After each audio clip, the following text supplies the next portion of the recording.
I am Kelsey Donovan, a 32-year-old woman, and I had what seemed like a perfect life. I had a stable job at a prestigious tech company in San Francisco, lived in a luxurious apartment with my husband, Derek Matthews, and everyone admired the life I had built. But deep down, I knew one thing. I no longer felt the happiness I once did. Everything began to change when Derek got a new job.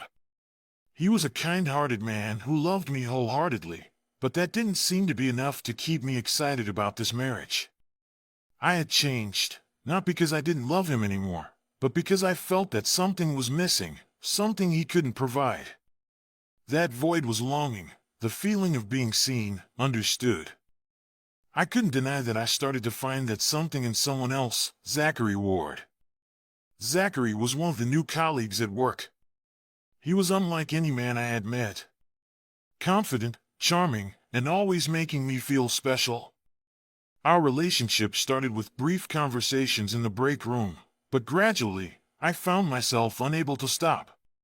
Those conversations became my excuse to leave home for late-night meetings. From work talks, we began to share personal emotions, secrets I had never told anyone, not even Derek. Day by day, I became dependent on those intimate moments with Zachary. He wasn't just a colleague, he was the man I craved, the one I felt could understand me in ways Derek couldn't. And then one day, I asked myself, is it worth it? Is it worth breaking everything to try something new, even if it could destroy the life I've built?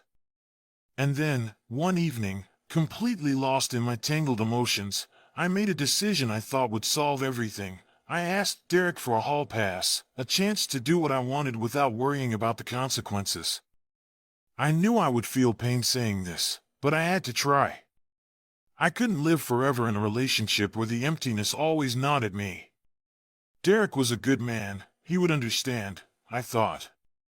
But I never expected that when I said those words, I was marking the end of a chapter in my life that I would never be able to return to. I need a weekend with Zachary, I said, my voice trembling but determined. Just once. I'll come back to you. I still love you. Derek sat there, silent, looking into my eyes. I could see the disappointment in his eyes, but he didn't say anything. In fact, I had finished speaking, and I didn't know what to do next. It was like a slap in the face to him. You think I'll let you do that?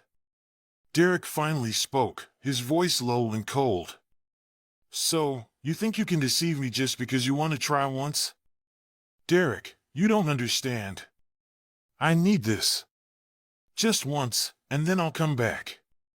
I promise. He shrugged, staring at me without saying anything more. At that moment, I knew everything had changed. I had stepped out of the bounds of a normal marriage and into the territory of betrayal. When I came back after that weekend, I didn't know how to face Derek. I had done it, crossed a line I never thought I could. But when I stepped into the house, I realized one important thing. The change hadn't just happened to me, but to Derek as well. He was no longer the loving, gentle husband I once knew. He had become a man I no longer recognized. Derek had done something I never could have imagined. He had prepared for my departure, as if he had been waiting for this moment for a long time. But I didn't feel joy. In fact, I felt emptier than ever. This was only the beginning. When I stepped into the house, the atmosphere was different. It felt like the whole room had turned cold and empty, as if everything had changed, but I couldn't touch anything to restore the warmth it once had. Derek sat on the sofa, his eyes hollow, expressionless. He didn't look at me when I walked in, only sighed, as if all my words no longer mattered. The house was still the same as when I left, but my feelings were completely different. What had I done? Could I change everything? But the more I looked at Derek, the more I realized that I couldn't.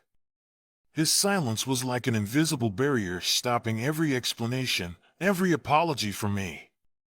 You didn't think I'd do this, Kelsey, Derek's voice coldly broke the silence. He turned to look at me, but his gaze was no longer gentle as before. Instead, It was filled with disappointment, sadness, and a hint of anger that I had never seen. I sat down beside him, trying to hold his hand, but he didn't react. The feeling of failure washed over me, not just because of what I had done, but because of his reaction. I had thought he would forgive me, that he would understand that I was just looking for something I felt was missing. But now, it was too late. Derek, you have to believe me. I don't know how to explain, but I love you. You're my husband. But I hesitated, unable to find the right words. But who do you love? He interrupted, his voice sharp, cutting through the air. Do you love me or him? I can't just stand here and watch you expose yourself to another man, Kelsey. Do you think I'm going to give you a chance to keep this going? No. He's taken the most important thing from me, my trust in you.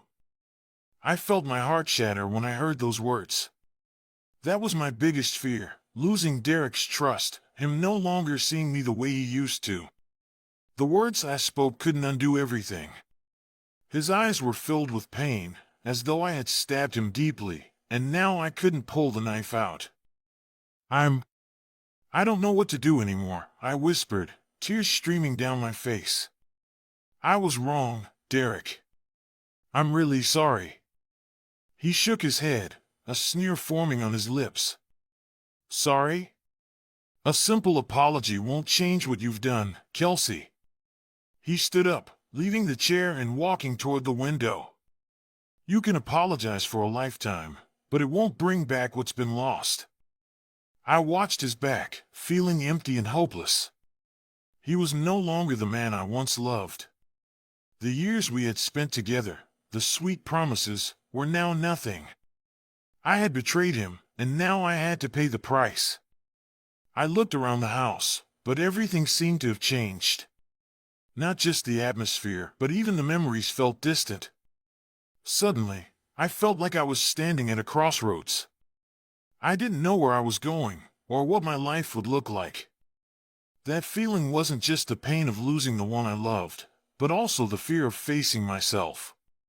I had deceived Derek, but I had also deceived myself. Could I come back from this? Could I regain his respect, his trust? Or was it all too late?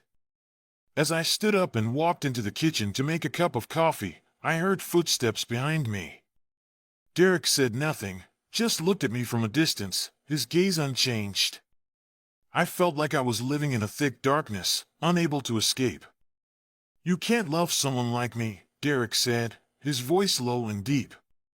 You can tell me you love me, but I can't trust you anymore. I can't believe your empty words. You hurt me, Kelsey, in a way I can't forget. I looked at him, feeling like a trapped animal. All I could do was cry. I couldn't say anything more, so I turned back to the kitchen, not to cook, but just to hide the pain in my heart. What can I do now, Derek? I asked, my voice full of desperation, looking up at him one last time. Can we fix this?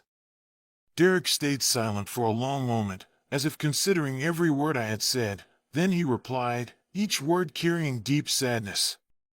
No, Kelsey. It's too late. You've broken something that can't be fixed. And as he turned away, I knew I had lost everything. I sat there, in the cold kitchen, holding the coffee cup but unable to drink it. The bland taste of the coffee couldn't mask the oppressive air that filled the house. Tears kept falling, even though I tried to stop, tried to calm myself. But it was all too late. Each tear was a confession of my mistakes, a betrayal that couldn't be undone. Derek didn't say anything more after walking out of the room. He had chosen silence, and silence with Derek was sometimes scarier than words. I knew he had made his decision. Everything I did now was a futile attempt to hold onto a relationship that was already dead. But I couldn't bear this feeling. What had I done? I asked myself, repeating the question in my mind like a curse, but there was no answer that made sense. I had betrayed Derek. And the worst part was, I couldn't go back. What made me do this? Did I really love Zachary, or was it just an escape from the boredom in this marriage? Zachary's sweet words echoed in my mind, the evenings we spent together, the longing looks he gave me, all of it made me feel loved, needed, as if I were a beautiful, alluring, valuable woman. While with Derek, I was just an ordinary wife, no longer the person I once was when he first loved me. I sighed, placing the coffee cup down and standing up. As I walked into the living room, I saw Derek standing by the window, looking out with empty eyes. He was no longer the man I knew. The years we spent together, the moments of love, now felt like a gloomy cloud surrounding me. "I can't forgive you," Derek said, his voice cold to the point I couldn't find any warmth in it. "I can't love someone who's hurt me like this." I opened my mouth to say something, but the words got caught in my throat. All I could do was stand there, silently, looking at him like a criminal. "You don't need to forgive me," I said softly. "I know I was wrong. But I don't want to lose you, Derek. I don't want to lose this life. I still love you." Derek turned to face me, his gaze met mine, but it wasn't the loving gaze I was hoping for. I saw disappointment, anger, but most of all, painful silence. He no longer loved me the way I had hoped, despite all my efforts to convince myself that everything could still be saved. "I did love you, Kelsey," Derek said, his voice hoarse. "But you're not the woman I once loved. You've changed, and I can't accept that." I heard those words echo in my mind, like painful blows to my heart. The words I feared most, but also the words I needed to face. I had ruined everything. Not just with him, but with myself.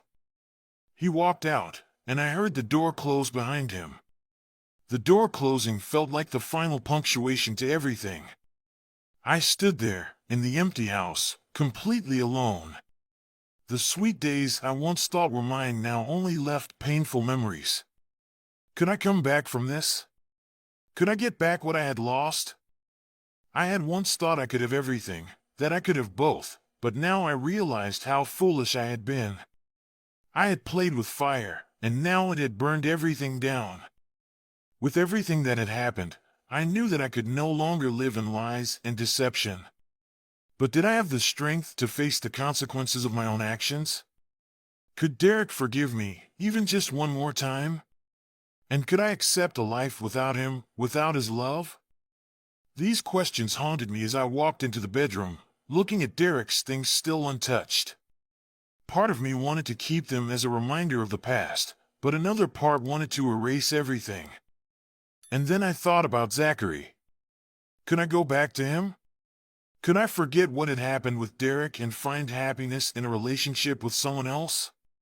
Or was it all just a temporary replacement for the emotions I had lost in this marriage? There was no answer, and I knew that I would have to pay the price for my decisions, whatever they might be. The price was not just a divorce. The price was a loss that couldn't be regained, losing love, respect, and trust that I once had. I couldn't go back. What I had done was too late to fix. I didn't know what to do anymore. Everything seemed to fall into a deep pit I couldn't pull myself out of. This house now felt empty, like a place I once called home, but now it was just a place filled with painful memories. Everything inside me twisted, and I couldn't escape the thoughts of what I had done. Had I ever truly loved Derek? Or was it all just an illusion, a self-affirmation through holding onto a safe relationship while I went searching for something new with someone else? Derek was gone. He hadn't said a word when I walked into the room, not a glance, not a question. He had done the right thing. He wasn't the fool who would accept betrayal. He was the man I once loved, but I had lost him. I had lost everything because of one weak moment and one wrong decision. I walked outside, feeling like I was living in a nightmare. Everything around me spun, but inside me there was only one feeling, emptiness. I had hurt the one I loved most, and I couldn't forgive myself. At that moment, my phone buzzed. It was a message from Zachary. "Zachary, you're back, right? Can we meet tonight?" I looked at the message, feeling a strong pull. I had once thought I could go back to him, but now, in this moment, I felt the emptiness in my heart grow even deeper. I thought I would find happiness in his arms, but now I just felt tired, drained. Zachary, to me, wasn't a refuge, but a shadow of my loss. He was just a part of the deception I had created. I didn't reply immediately.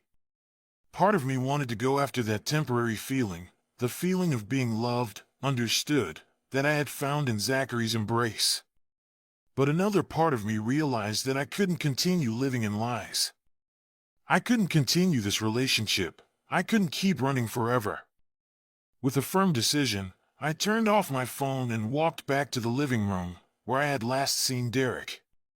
Everything in the room was still the same, but it no longer brought me peace. The memories we shared surrounded me, but now they had turned into dark clouds clouding my mind. I couldn't stop thinking about the words he had said. "You're no longer the person I once loved."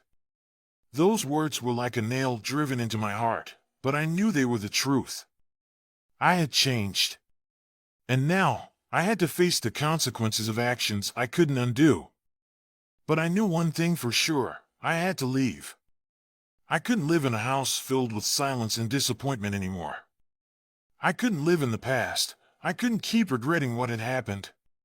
I had to stand up and move forward, even though I didn't know where I was going.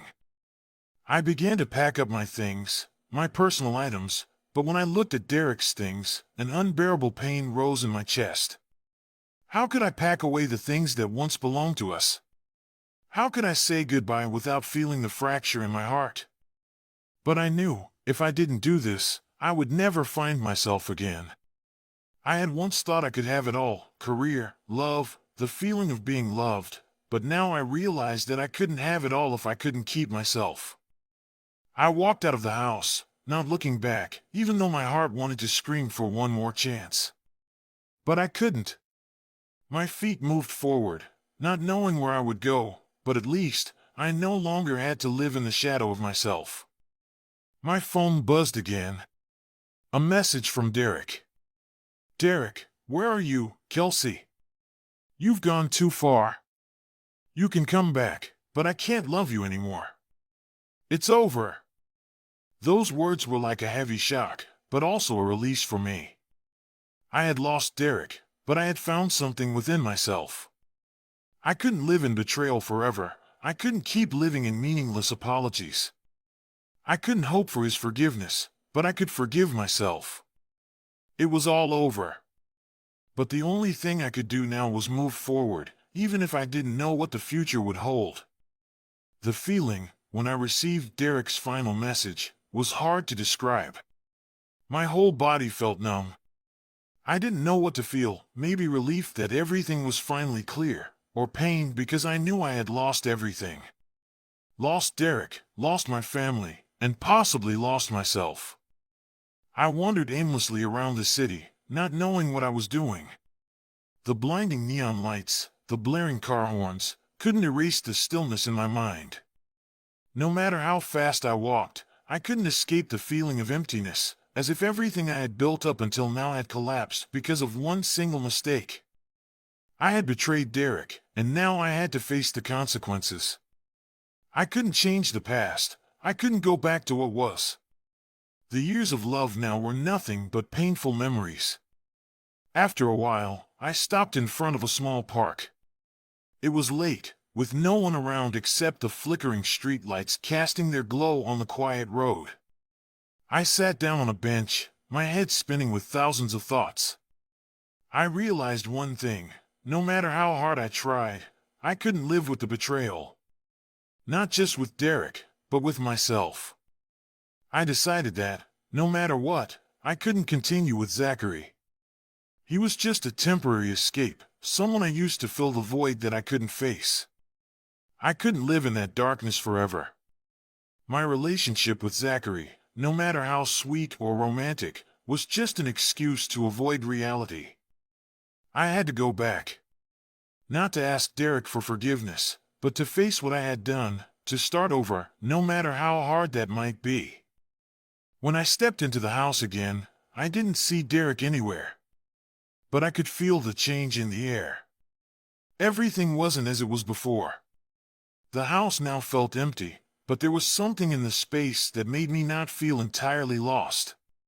Part of me told myself I had to keep moving forward, because if I didn't, I would never escape this wound. The door opened, and I knew everything had ended. There was no relationship left to fix, no opportunity to go back to the life I once had. All I could do was stand still and look ahead. A week later, Derek called me. I didn't know what I would say, but I knew I had to listen. Just as I thought, the conversation wasn't easy. "What did you do to all our promises, Kelsey? Do you know how much you've hurt me?" Derek said, his voice still cold, but no longer with the anger it once had.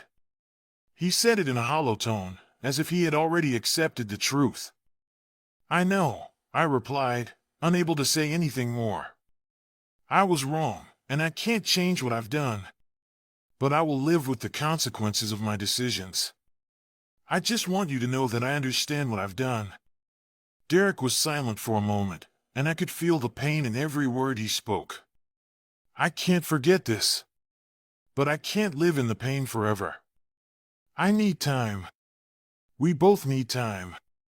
We ended the conversation with no promises or commitments. I knew, even if I wanted to, it was impossible to go back. Sometimes, love isn't enough to heal deep wounds. A couple of weeks later, I received a call from Derek's mother. She asked if I wanted to see Derek again, but I knew it was time to let go. She advised me to move on with my life, though I knew it wouldn't be easy. "He will be fine, Kelsey," Derek's mother said. "And you will be fine too. You both will find your own path." I didn't know if it was advice or comfort, but I understood that, no matter how hard it was, I had to move forward. Neither of us could go back to each other. And I understood that sometimes, betrayal is something we cannot fix, no matter how much we want to. But life goes on. I couldn't live in the past forever, and I couldn't keep sinking deeper into guilt. One day, I realized I was ready to start over. Not because I had forgotten Derek, but because I had learned that, no matter how many times we fall, we still have to stand up and keep moving forward, to find ourselves again. My story didn't end with a reunion with Derek or a new romance. It ended with the realization that sometimes, we need to learn to forgive, not others, but ourselves. The biggest lesson I learned was, no one is perfect, and sometimes, failure is the stepping stone to finding our true path.